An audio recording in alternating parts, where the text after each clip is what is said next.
All right, welcome back. It is Thursday and it is about 2:40 p.m. The market closes in about an hour and a half. Figured I'd just go ahead and make the video. I just snapped a line at this time right now, so it'll be pretty close for this week from last week. And this week, a little bit of change of pace sitting outside on our deck. It's beautiful outside, so why not? So how did we do this week? We did pretty good. The market is just in general doing very well right now. So if you have money almost anywhere in the market, it's going to be doing well. So that's what's driving a lot of this. But we have been we've done a pretty fair amount of activity in the options trades. We'll talk about that a little bit. Also, the severance finally hit. It was a little bit more than I was expecting, so that's good. I'm calling that a capital infusion. So right now the total account is sitting a little bit over $205,000, but that also includes the capital infusion. So if we look at where we started at 111,918 to where we closed, where I snapped the line just a few minutes ago, minus the 89,000, we're up 4,100 since we've been tracking this. So it's around 3.7%. And again, that is mainly due to the market. So the market's actually doing better than this right now, that 3%. But remember, about half the money I'm still moving around into where I want it to be from some safer returns or just some cash investments. And also what I'll show is I finally kind of put some pen to paper on my goals for this whole thing. And we'll show that in here in a little bit. But just in general, I would be exceeding my goals in this month. And again, not every month is going to be this good because the market is just doing phenomenal right now with the rate cuts and a few other things. So what did we do this week? Just continuing to learn. I picked up on a new channel, SMB Capital. They also do some very, very good option stuff. A little bit more complex, but they also do some good trainings on just regular options for beginners. And I worked with my mentor again this week, and at some point I'll have him on, but I worked with him again this week to really understand how to exit a contract and option. And just as a reminder, options expire every Friday, so depending on when you choose yours, it could go out 2 Fridays, 3 Fridays, you can go out, years. So, there's reasons why you would potentially want to get out of a contract early. I learned how to do that logistically. We actually exited one, but I'm still getting a really good grasp on the why. So basically, you buy back your option on a rate that either gives you some of your initial return, which is the premium, or potentially stops a loss. So I'm still really getting a good grasp on the why, but based upon the exit we did this week, it makes a lot of sense. And in trades and actions, again, just every day moving $1,000 into the Schwab Total Stock Market Index Fund that I like.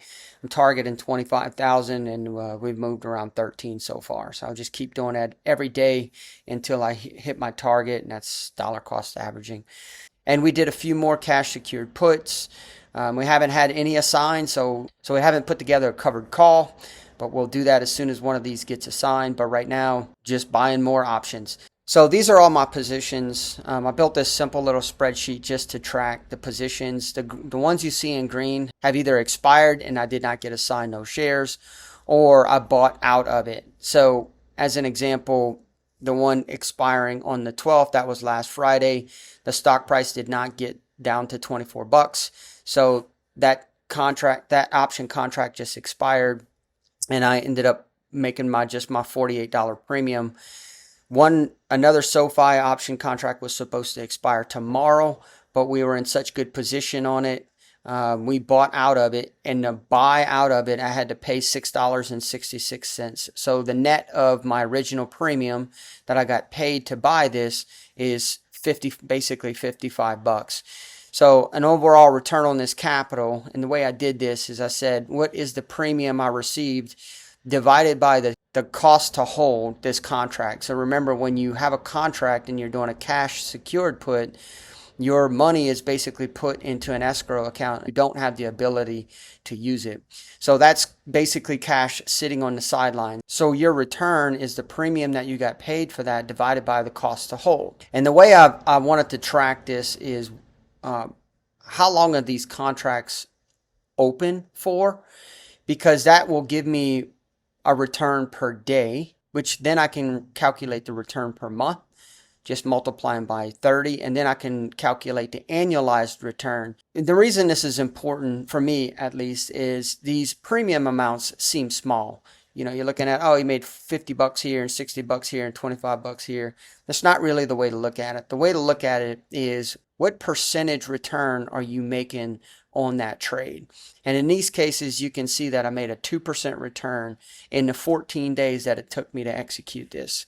So if I annualize that over the course of a year, that's a 52% return. That's significantly better than the stock market's going to do on general. So that's the power of doing options, of course, doing it in a safe way, which I believe this is. You can see that these annualized returns are pretty significant. So the green ones are closed out. The rest of what I have is what's open right now. You can see I have SoFi expiring tomorrow. I've got 3 expiring next Friday. I've got 1 expiring October 3rd, and then I've got 1 expiring in March of 2026, which is technically a leap, but I'm not going to get into that. This one I'll probably buy out of at some point, but right now I don't see any need to. So none of these stock prices, if we look, which we will look at the chart here in a minute, are getting down to these. So if these all materialize the way that they were planned, these would be my returns on those. So now that I'm getting some experience with this, I'm really trying to hone in on these 3% ranges, and I'll get to the reason why in a second. So that's all my current positions. Now let's take a look at a quick options evaluator that I built. I built this, it's basically the same thing. So when I'm looking at the charts or looking at the next things I want to buy, and you can see these are a little bit larger amounts because that severance cleared and it's in the process of getting moved in. Some of it is in the process of getting moved into my options account. So then I'll be able to go after a little bit higher stocks, which are going to generate a little bit higher premiums. So on the previous thing, you saw I'm targeting sub $50 stocks, and the premiums on those are going to be 40, 50 bucks. And the premium on these higher dollar stocks are just going to be a little bit higher. And another thing that I'm really looking at this time is if we go back to my existing positions, I was really just kind of getting the hang of this. But now that I built this calculator, I can see that I'm pushing for closer to a 2.5 to 3% return on each of these trades. And it'll make sense when I show you my goals here in a second. So now that I'm planning these, I can look at a strike price and say, if I get in at a strike price of 131 and I let that contract go for about 37 days, I could potentially be getting about a 3% return on that money that's going to be held. This is helping me do some planning, and I adjust this every single night because every day that you don't execute on one of these, actually every minute, the premiums change based upon how the stock price is currently moving. So this was done last night. I expected to do some purchases this morning, but that severance balance still hasn't cleared fully to let me transfer some of it out of that account into the options account. So I will update this again tonight or right before the market opens tomorrow and see if I want to enter those positions when the market opens. So that's some progress that I've made. So let's jump back over to our agenda. And here we go with some goals. So this is what I'm targeting for September. For September, I'm targeting an overall return of my portfolio that we're tracking here of a 1.5%. On an annualized basis, that would be really good. That would be an 18% annual return.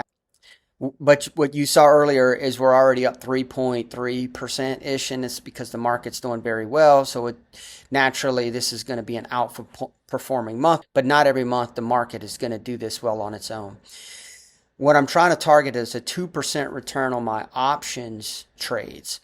But when you saw in my positions, most of those were sub 2%, and that's just me still learning this thing.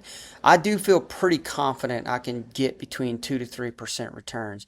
So that leads me to my in-state monthly goals, and this is where I want to be continuously on a monthly basis. This will ebb and flow. Some months will be better, some months will be worse, but averaged out, this is where I'd like to be. I'd like to target a 2% monthly return on my overall portfolio. That would be 24% annualized, and that would be a phenomenal return. I'd like to get about 3% of monthly return on any options trading that I'm doing. And that's about 36% annualized. And the reason that I want to do that is because the capital that I'm eventually going to be putting in here allows me to draw around 10,000 per month without any capital reduction. So the months where I do a little bit less, there'll be some capital reduction. The months where I do better, where your options may do 3.5% or 3 or 4%, the market might jump up, you might have a really good month. My capital on those particular months, overall capital will grow beyond the 10,000 that I want to pull out each month to live off of. So let's take a quick look at the market. If we look at all our positions, so what you see here is I built some tracking indicators just for me. I know there's other ways to do this, but it works for me. The horizontal line at 26 bucks is the strike price. If the stock gets down to that amount by this vertical line, which is tomorrow, 9/19, you can see this other one is 9/26, which is next Friday, then I would get assigned 100 shares of SoFi. So these are my two options that I'm tracking for SoFi. So you can see that's pretty good chance I'm not going to get assigned. And even next week. So the stock's really got to move a pretty fair amount all the way down to that. So as a matter of fact, to show you where it's got to move down to, if I add a drawing, and this indicator will let me go all the way down to this mark, it would have to drop, 21%, the stock would have to drop from where it's trading right now by next Friday for me to have to get assigned these shares. So I feel pretty good about that contract as well. So if we take a look at some of our other positions, we have BMNR. We've talked about that one a good bit. You can see that it's on its upward trend. Feel pretty good about this stock. It's actually potentially breaking through its Bollinger Band and maybe even testing this recent high. So this one I feel pretty good about. It would have to drop significantly faster than its previous downward trend in this Bollinger Band, which it could do by next Friday, where I would get assigned these shares, be okay with, because we would have been assigned these shares when it's on its lower end in its last couple months of trending. So let's take a look at, so we also have SMR. This is one that my mentor is a big fan of.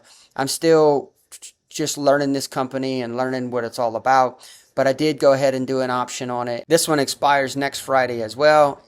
You can see this one actually yesterday. Let me zoom in a little bit. It basically touched our strike price.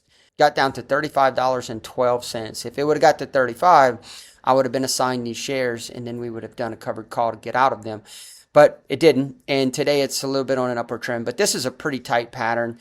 I went pretty aggressive on this option. Normally you would set one closer towards the bottom of the Bollinger Band, but the premium was a little bit better, and honestly I'm okay getting assigned something so I can test the covered call. So let's look at another one we have HIMS. This is one that Ryan trades on a lot, very big fan, and you can see a lot of volatility in this thing. My mentor's not a big fan of this particular trade, but Ryan has been very successful with it, so I thought I would give it a shot.